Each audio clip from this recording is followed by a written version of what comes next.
This is a story I experienced one day when it snowed heavily. I finished my work, and by the time I arrived at the nearest station, the whole area was covered in white snow. The whiteness of the snow made it bright even though it was nighttime, and there was a fantastic atmosphere. In front of the station was a shopping street, and usually many people were still walking toward the residential area. However, on that day, due to the snow, there was no one there. While I stood at the bus stop waiting, not a single person passed by. Suddenly I felt nervous, and decided to walk home.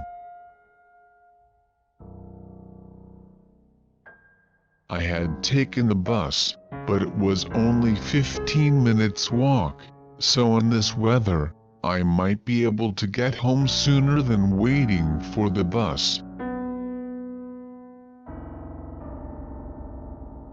I put my umbrella in my hand and started walking, my feet caught in the knee-deep snow. On the way, I poked and brushed off the snow that has accumulated on the branches of the trees, and enjoyed the pure white scenery as I walked. Sometimes I pushed the snow off the fence by hand, and mumbled to myself, "Well done," so I was somewhat excited. It had been a long time since we had seen such a heavy snowfall. Then, I suddenly felt a strange sensation in the air. The air had changed, or perhaps it was just too quiet. The cold had eased, and my ears felt stuffy. I looked around, and saw a large Western-style house. I always walked on my way home, and it was a straight road, but I had never seen a Western-style house like this before. Had it been built recently? I wondered. But the anomalies continued. I couldn't get to my house no matter how long it took. How is it possible to get lost on the way home? But half an hour had already passed. I had no choice but to call home. I told my husband, "It seems I've lost my way." Then, as I expected, he laughed at me. "Where are you? I'll come get you." But, if I knew where I was, I wouldn't be lost.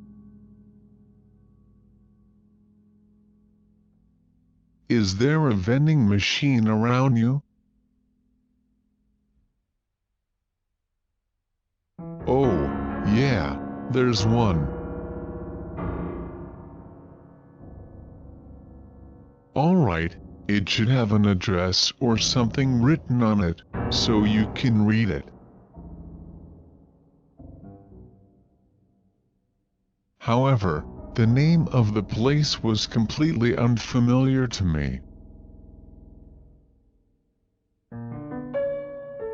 My husband said, "I'll look it up and pick you up, so go buy a hot drink and wait for me. If you find a warm place, just go there. I'll call you when I'm close." He hung up the phone. There were no hot drinks in the vending machine, so I bought a Coke and walked to find a place where I could rest. As I walked, I looked around the area carefully and saw only wooden structures in a residential area. I wondered, is our neighborhood old like this? And I found a park, brushed the snow off the benches, and sat down. I looked up and saw snowflakes like big flowers falling down, and it was so beautiful. After about 10 minutes, I received a call from my husband. He said, "Where are you?" I replied, "A bench in the park." He said, "Then, go through the park and turn right when you get to the other side of the street, but don't hang up the phone." I was concerned that he was using a commanding tone of voice, which was not like my husband, but I did as he asked. I said, "I turned right on the road." He said, "That's the third house, open the front door of that house, and go in." I wondered, why? Isn't it someone else's house? But he said, "Just do as I say." When I opened the front door, there stood my mother-in-law looking up at the altar.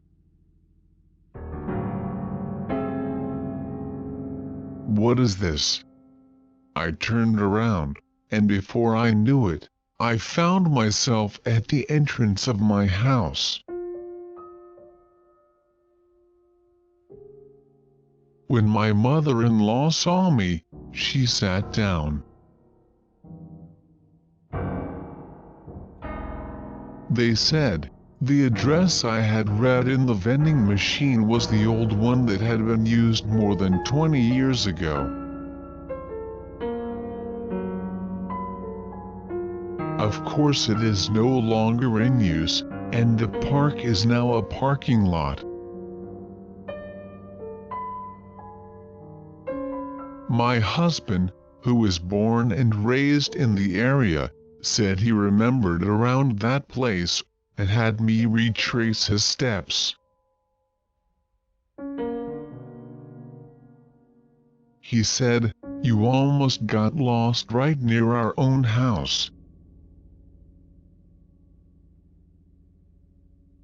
It was a funny story, but as the one who got lost, I was scared thinking about what would have happened if I had not been able to return home at that time. Where in the world did I get lost? It's so strange.